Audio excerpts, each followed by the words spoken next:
Bonjour à tous, l'actualité de la semaine à venir, c'est dans Demain à la Une. Ce numéro, nous avons décidé de le consacrer au Brexit et au référendum historique qui vient d'acter la sortie du Royaume-Uni de l'Union européenne. L'Union européenne qui est donc sous le choc. La majorité des Britanniques a voté pour la sortie de l'Union. Le Premier ministre David Cameron, qui avait promis pour les législatives de 2015 un référendum sur le maintien de son pays dans l'Union européenne, vient donc de perdre au jeu d'une consultation à haut risque sur une question qui a toujours déchiré son parti. Cameron a annoncé dans la foulée sa démission alors que la City connaissait une mini-tempête financière. Nous allons donc consacrer cette émission spéciale aux répercussions du Brexit sur la Grande-Bretagne tout d'abord, mais aussi sur l'Union européenne et sur ses institutions ainsi que sur les autres pays de l'Union. Pour cette première partie, j'ai le plaisir d'avoir à mes côtés, tout d'abord en direct de Bruxelles, notre correspondante Cataline Landamburu. Bonjour Cataline. Bonjour. Et nous avons avec nous ici notre chroniqueur spécialisé en politique internationale, Virginie Herz. Bonjour, merci d'être avec nous. Je commence peut-être un mot avec vous, Cataline. Tout d'abord, le Brexit, est-ce que c'est un peu aussi l'échec de l'Union européenne aujourd'hui? Comment se réveille Bruxelles cette fin de semaine?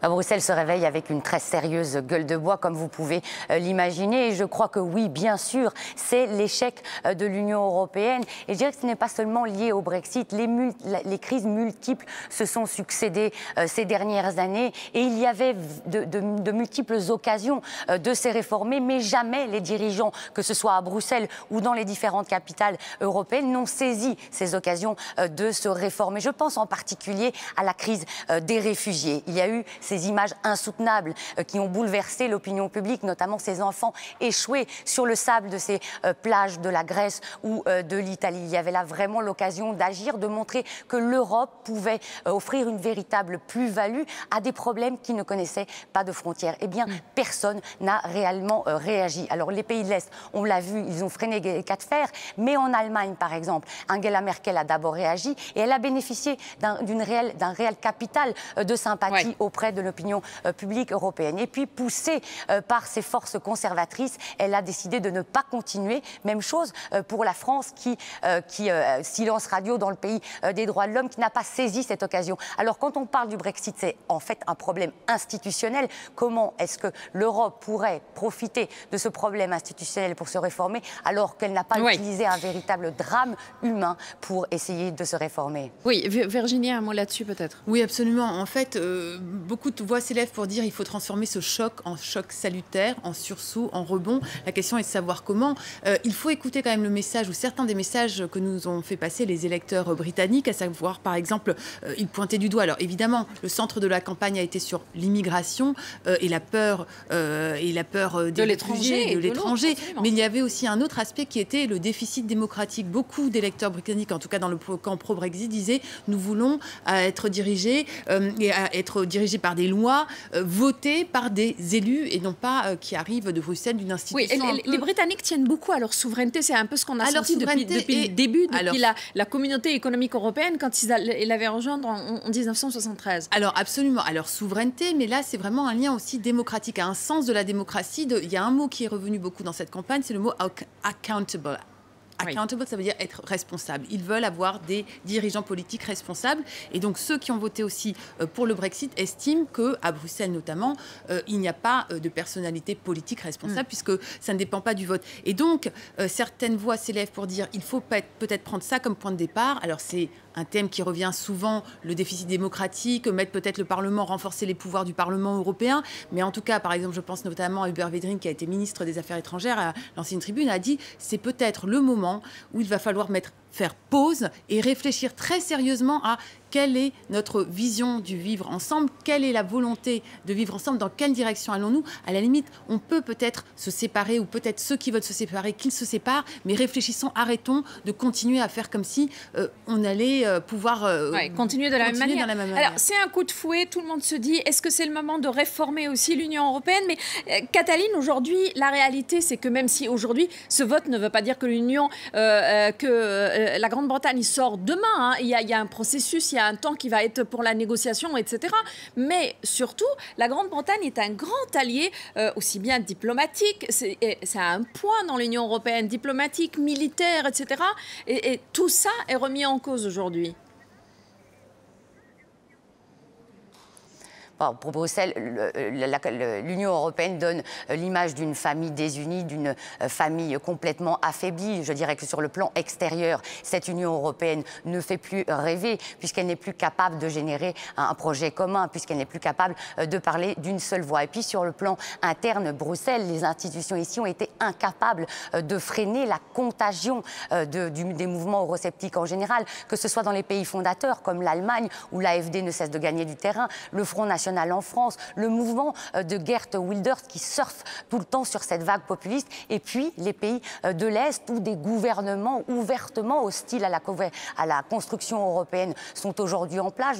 Je pense à la Pologne, je pense bien sûr à la Hongrie et à la République tchèque qui a promis qu'en cas de Brexit, eux aussi, ils organiseraient leur propre référendum pour demander aux citoyens ce qu'ils pensent de cette Europe. Virginie, c'est une problématique aujourd'hui parce que ça donne quelque part une force aux eurosceptiques au sein de l'Union européenne. Ça inquiète beaucoup de pays, puisque ceux qui n'en voulaient pas tout à fait ou ceux qui ont peur aujourd'hui de la montée de l'extrême droite, par exemple. Oui, absolument, évidemment. C'est les mouvements populistes en Europe émergent un petit peu partout, sont en position de force. Marine Le Pen s'est félicitée et parle maintenant d'un Frexit possible en France. Ce qui est intéressant quand même, c'est que finalement, ceux qui se réjouissent ou se disent on peut peut-être utiliser ce Brexit à nos fins, ce sont à la fois les souverainistes qui veulent une Europe des nations, une Europe des nations souveraines, et les fédéralistes qui se disent au contraire, c'est peut-être l'occasion que ceux qui ne veulent pas plus d'intégration partent, quittent peu à peu le navire, et on va peut-être revenir à un noyau un peu plus serré, un peu plus restreint, mais avec une véritable volonté de s'intégrer. Il y a des commentaires ici et là maintenant qui disent de toute façon on a trop accéléré l'élargissement, et c'est finalement le débat de l'Union européenne depuis pratiquement maintenant une vingtaine d'années. Effectivement, est-ce qu'il faut approfondir ou élargir? Eh bien, on en revient à peu près à ce débat-là. Cataline, aujourd'hui, on est bien conscient que l'immigration était un peu au cœur de cette campagne pour sortir de l'Union européenne. Ça a plus ou moins marché. Ça pose quelques problèmes quand même, puisque l'Union européenne est en plein discussion, justement, elle est en plein dans ce débat sur l'immigration, sur l'arrivée des réfugiés, etc. C'est une des choses, un des chantiers qui risque de se compliquer aujourd'hui.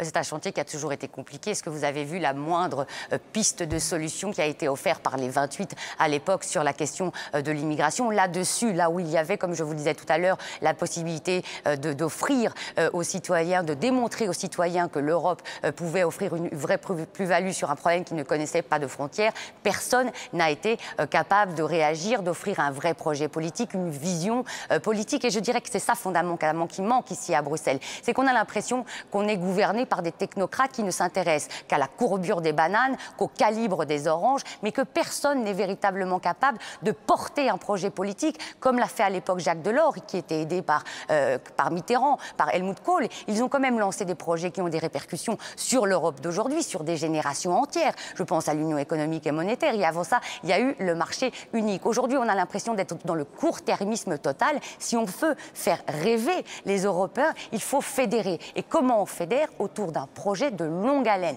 pas seulement autour de dispositions techniques qui n'intéressent personne.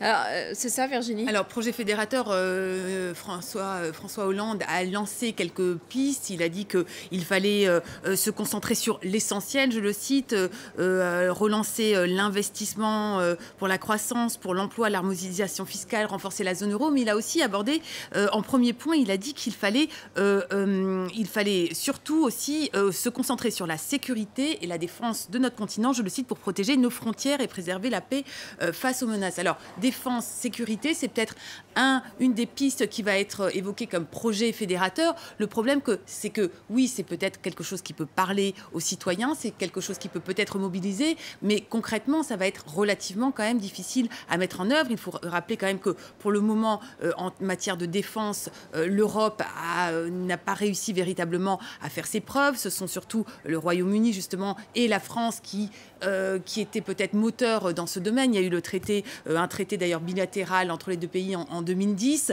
L'Allemagne est un peu en retrait sur les questions militaire. Il y a eu l'échec en 1954 de la communauté européenne de défense. Et donc, très concrètement, relancer l'Europe de la défense, oui, certainement, ça peut être un beau projet, mais jusqu'à maintenant, c'était un projet qui n'a pas réussi à aboutir parce que, justement, il s'attaquait frontalement à la notion même de souveraineté. Ouais.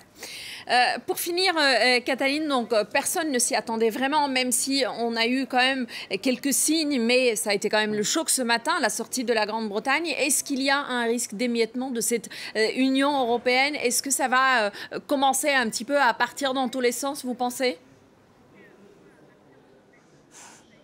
Écoutez, je crois que ça part déjà dans tous les sens et depuis un moment. C'est vrai aussi. Alors je pense qu'il est peut-être temps pour les politiques d'essayer de surfer sur la vague, d'essayer d'utiliser cette crise institutionnelle, ce Brexit, pour relancer la machine, pour relancer un projet européen comme on en parlait. Alors pourquoi pas l'Europe de la défense? Mais là, je crois que sans les Britanniques, c'est un peu difficile. Oui. L'Europe de la sécurité, essayer de mieux protéger nos frontières, de mieux nous armer contre la menace terroriste. Ça, oui, c'est un projet qui parle aux gens. Et il est évident que les pays ne peuvent pas agir seuls. On l'a bien vu lors des attentats de Bruxelles, lors des attentats de Paris. Les terroristes ne connaissent pas les frontières et s'il n'y a pas une vraie coopération des Européens, il n'y aura pas d'avancée dans le domaine. Donc ça, je pense que c'est un thème qui peut intéresser les citoyens européens. Katalin Landaburu, donc en direct avec nous depuis Bruxelles. Merci beaucoup, Katalin. Merci à vous aussi, Virginie. Merci à vous de nous avoir suivis. Je vous retrouve juste après le bulletin d'information pour la deuxième partie de cette spéciale donc consacrée au Brexit. À tout de suite.